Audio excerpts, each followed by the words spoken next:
Hi, నేను శ్రీదేవి. ఈ place Dhanushkodi. Ram Setu నిర్మాణం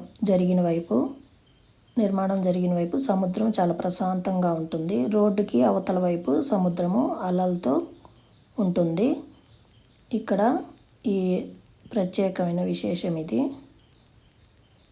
సీతమ్మవారిని వెతికేటప్పుడు ఈ రామసేతు నిర్మాణం జరిగినప్పుడు ఈ రాళ్ళన్నీ ఇలా ఏర్పాటు చేసినవి.